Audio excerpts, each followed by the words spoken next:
Fala pessoal, tudo bem com vocês? Gente, estou aqui então para o nosso pré-aula da RED em Cálculo Numérico e Computacional.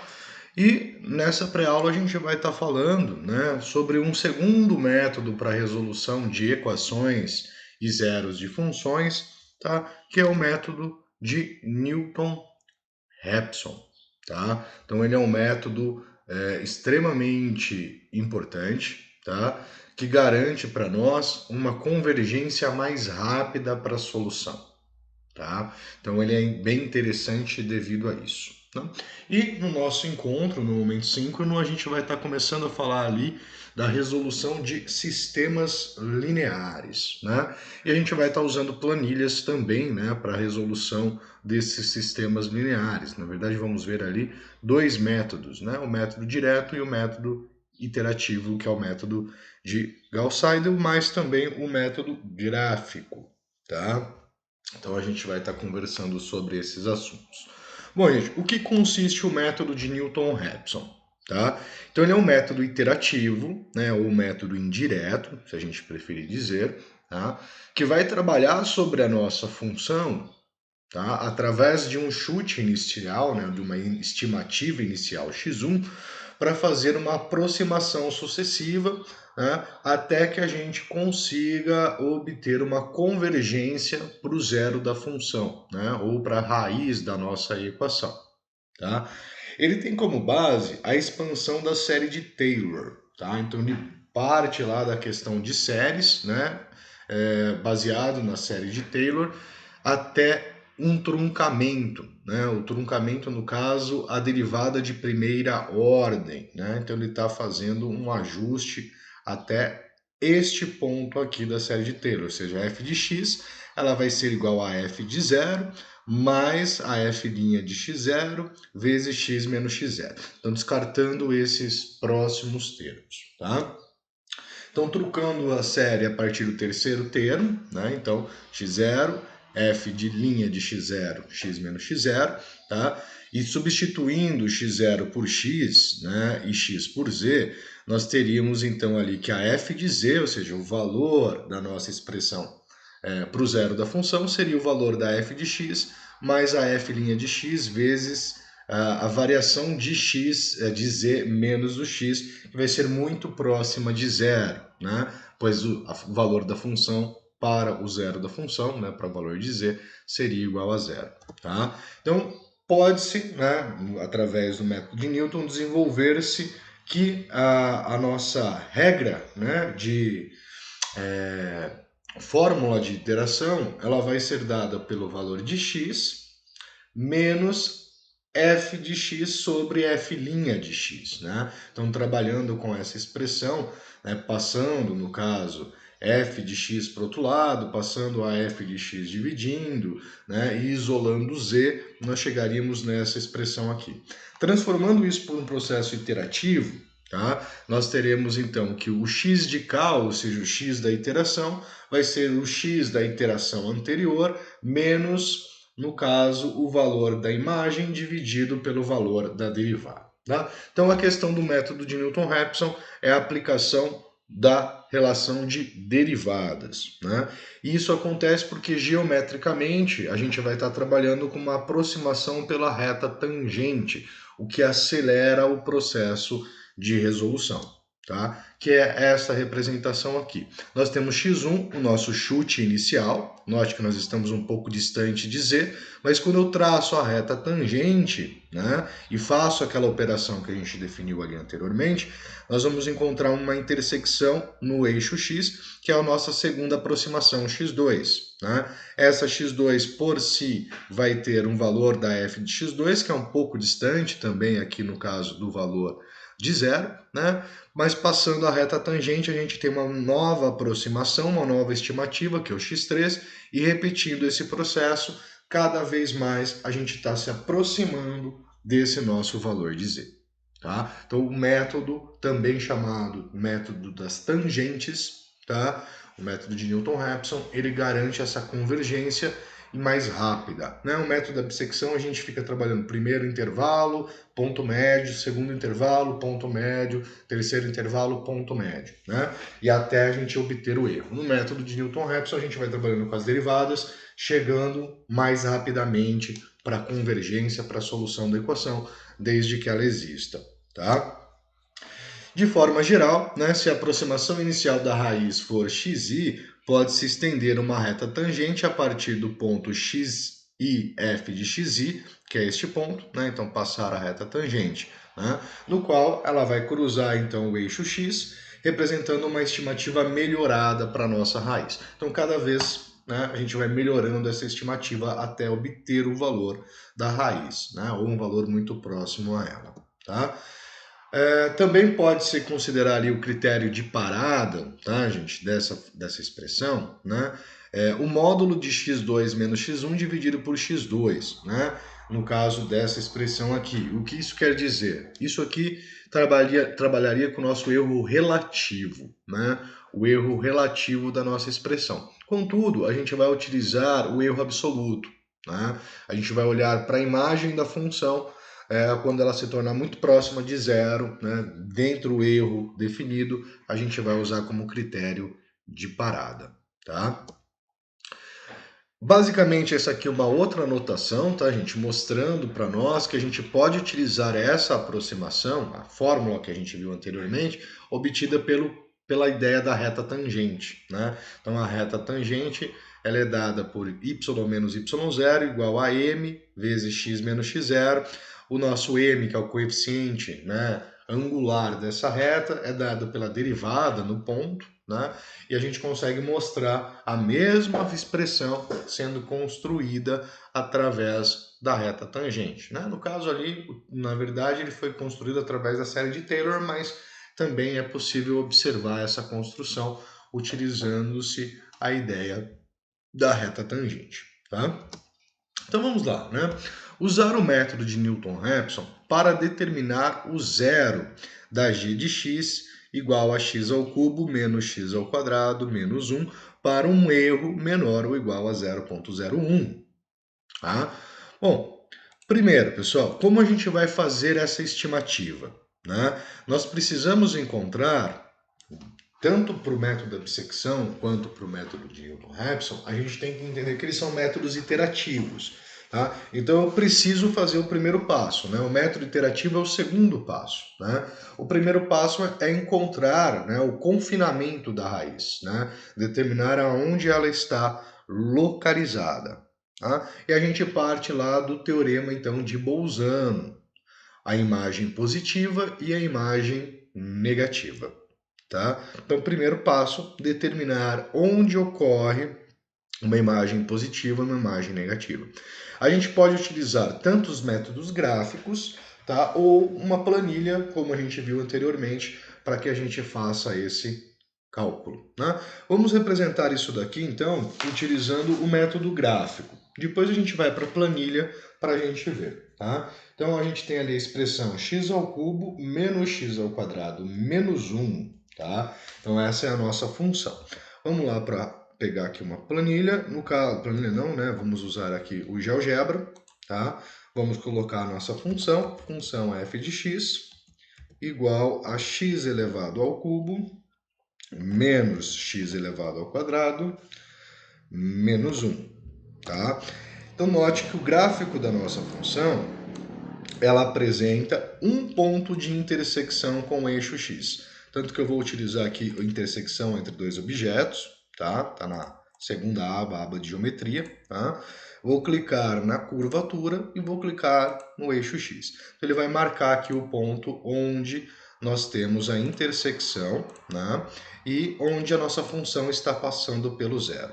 Posso pedir aqui que ele retorne o valor, tá? Então, olha lá, nós temos aqui que a solução seria 1,4655712318768, aqui com várias casas decimais, tá? E esse o valor é o zero, né? Uma estimativa aí para o valor, né, de x, né? Qual é o valor de x que faz a nossa função dar zero. Os métodos gráficos garantem isso.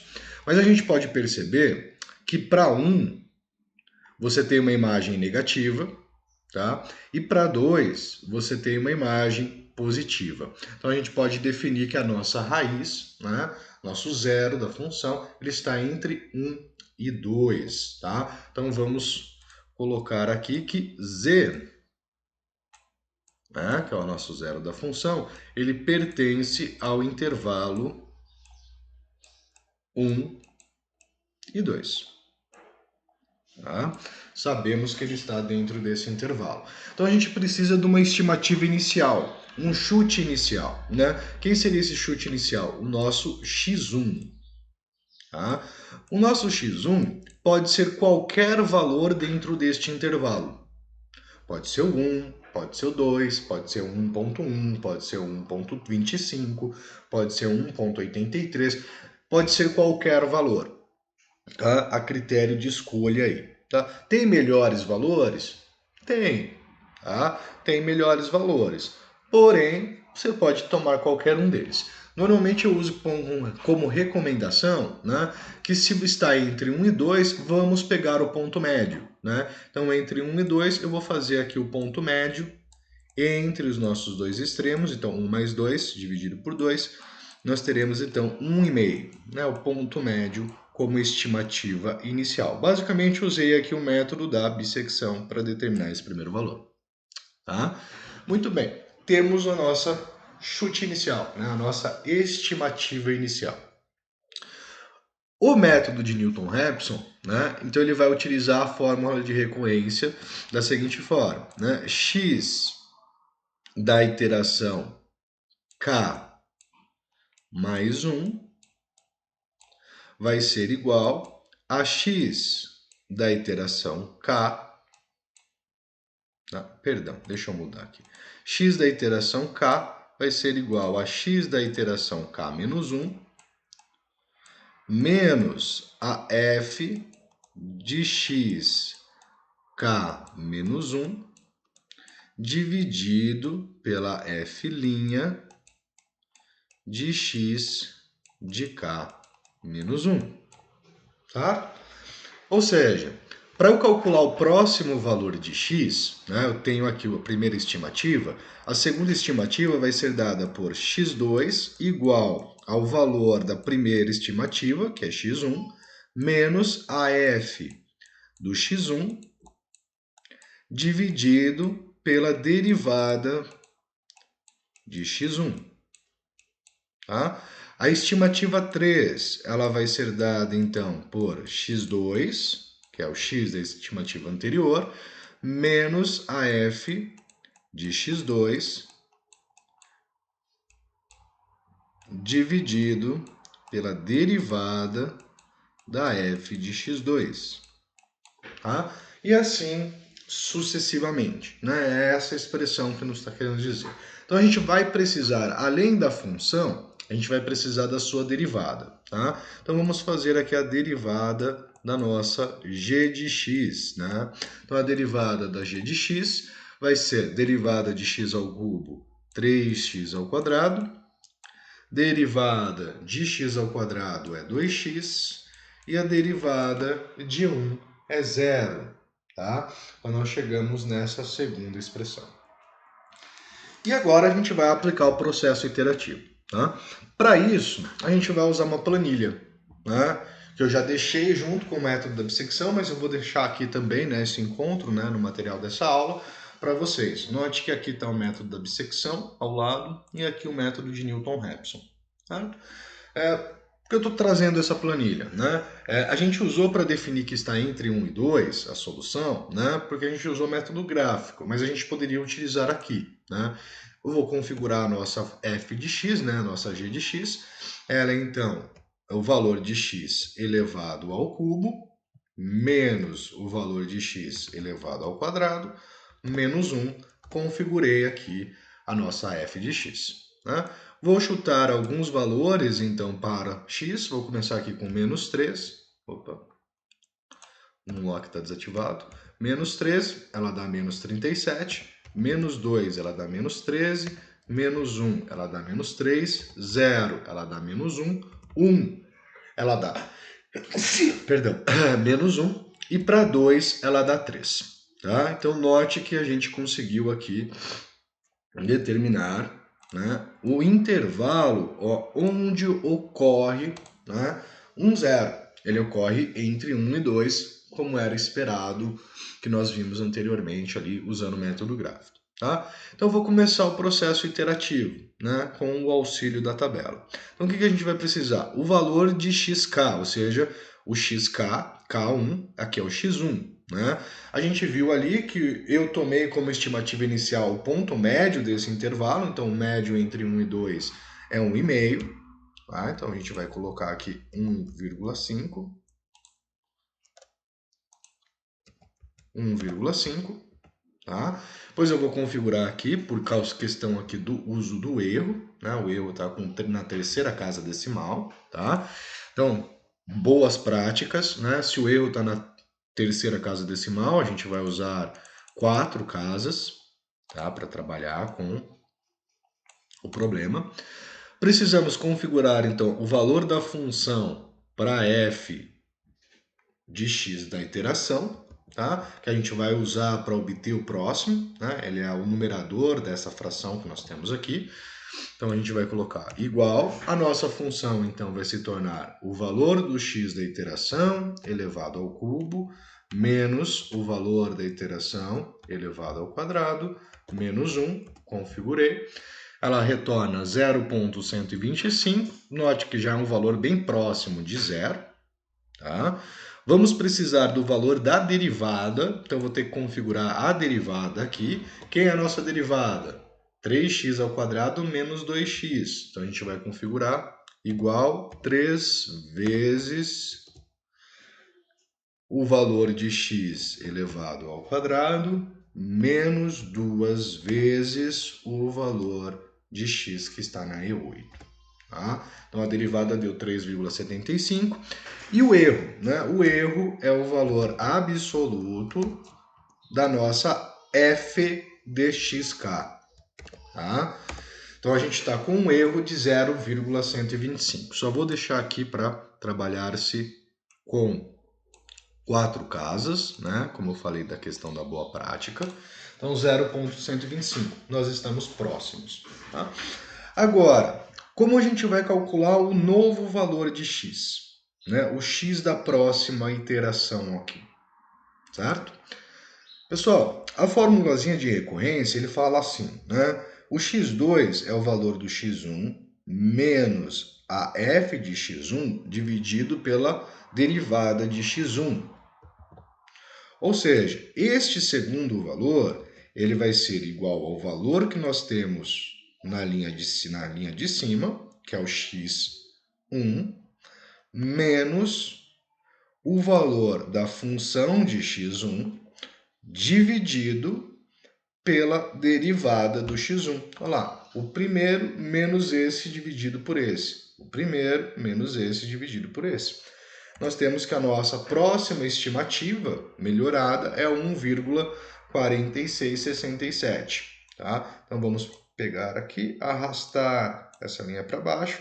Note que a nossa imagem já deu 0,039, né? Ela já reduziu bem, né? Era 0,12, ela passou a ser 0,039, ela decaiu bastante. Tá? Como vai ser o cálculo então da próxima, né? Do x3? O x3 ele vai ser o valor da x2 menos o valor da f de x2 dividido pela derivada da x2, tá? E dou um Enter, vai dar 1,4656 e vamos ver o comportamento deste valor na nossa planilha. Tá? Note que a imagem já retornou zero, tá? E a nossa f de xk na derivada deu 3,51, erro zero. Tá? Então, para 0,01, a gente conseguiu obter a resolução, a solução, tá? Na terceira iteração, certo? Na terceira iteração, muito bom. E é igual a 1,4656, tá? Que é o que vai estar representado aqui para nós, tá? Note que aqui foi feita até a quarta iteração, tá? Só para mostrar que a terceira deu 000, na quarta já se manteve também 000, apresentando o mesmo resultado. Tá? Então o método de Newton-Raphson ele é muito mais rápido. O que eu posso falar para vocês é que normalmente ele reduz em até metade, tá, o número de iterações que seria necessário pelo método da bissecção. Então, por exemplo, isso aqui seriam 3, no método da bissecção seriam 8, 9 iterações, mais ou menos. Tá? Então ele consegue diminuir drasticamente esse número. Problema, precisamos de uma derivada e a derivada não pode ser nula dentro do intervalo que nós estamos trabalhando. Tá? Se ela zerar, né, não pode ser zero porque a gente está dividindo por ela. Vamos fazer mais um.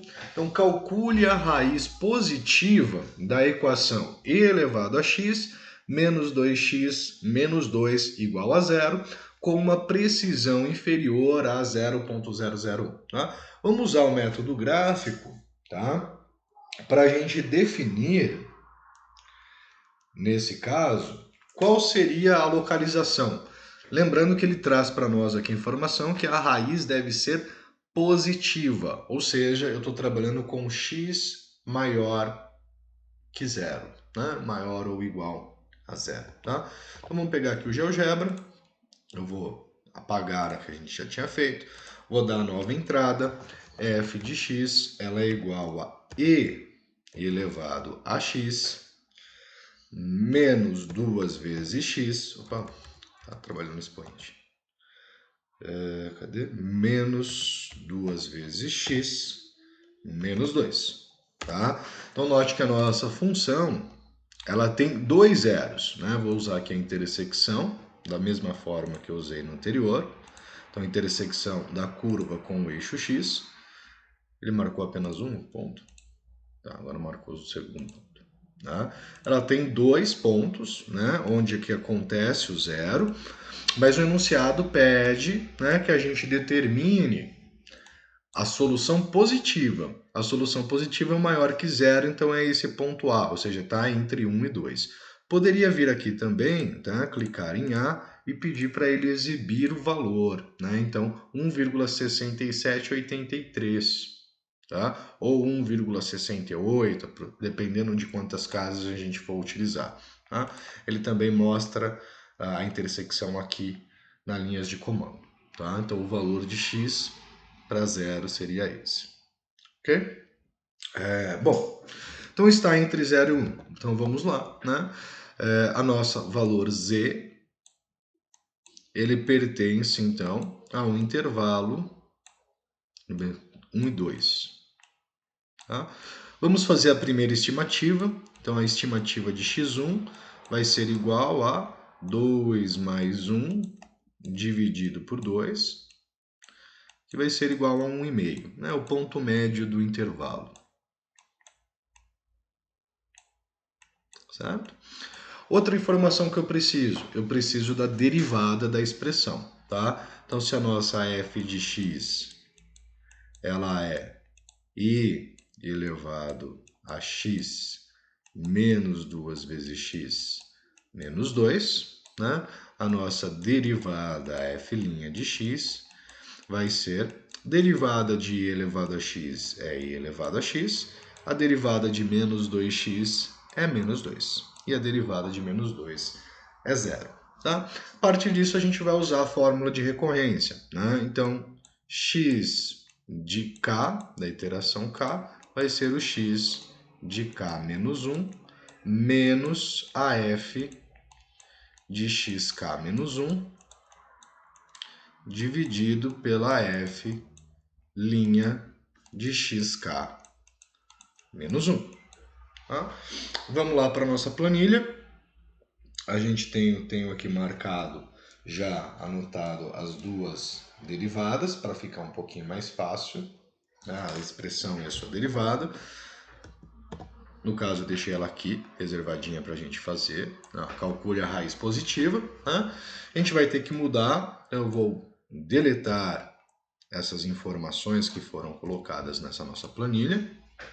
Vou também retirar essa marcação aqui, e vamos fazer a reconfiguração, né? A gente já sabe o intervalo inicial, mas digamos que nós não tenhamos o GeoGebra na mão, né?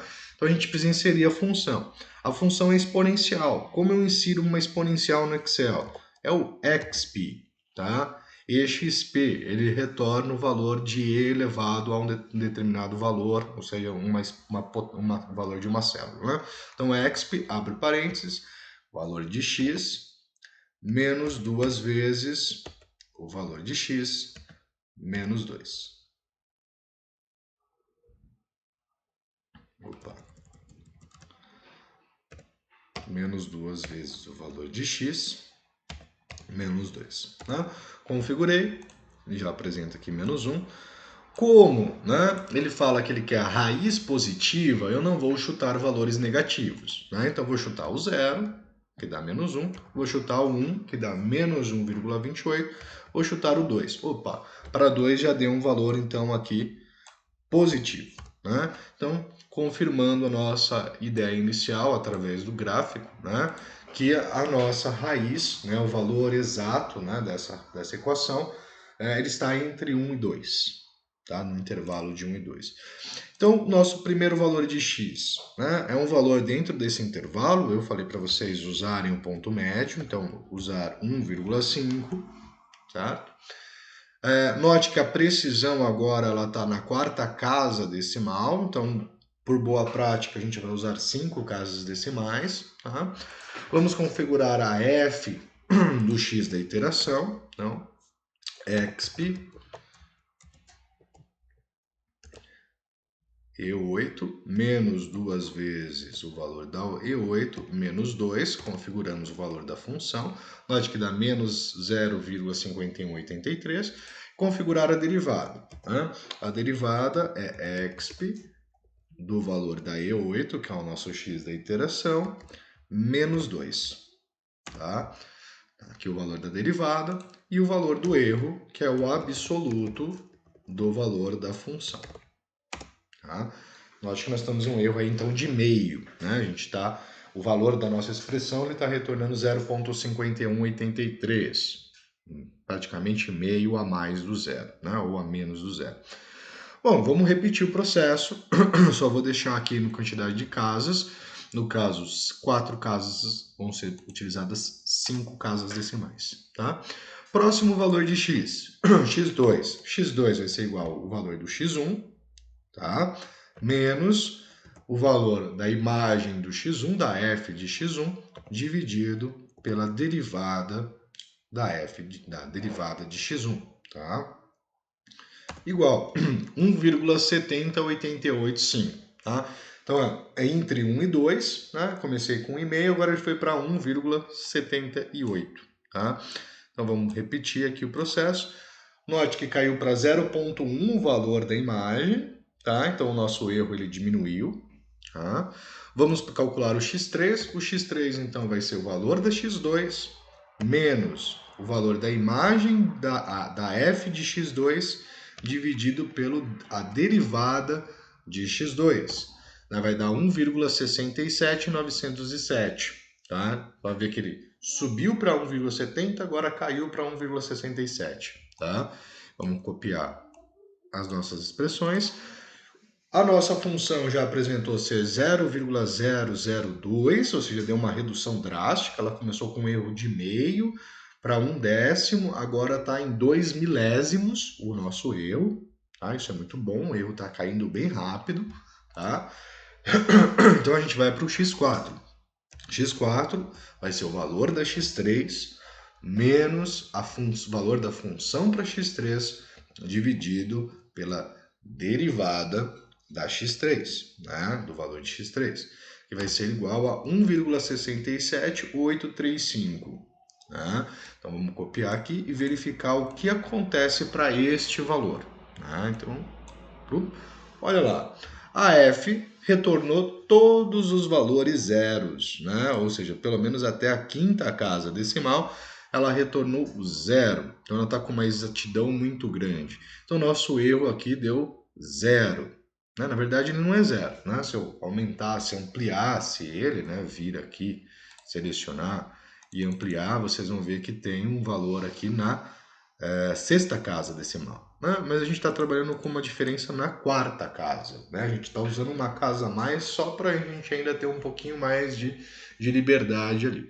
Tá? Então chegamos na solução. A solução dessa equação, ou pelo menos a raiz positiva dessa equação, é 1,67835. Perfeito? Então vamos dar uma olhadinha aqui.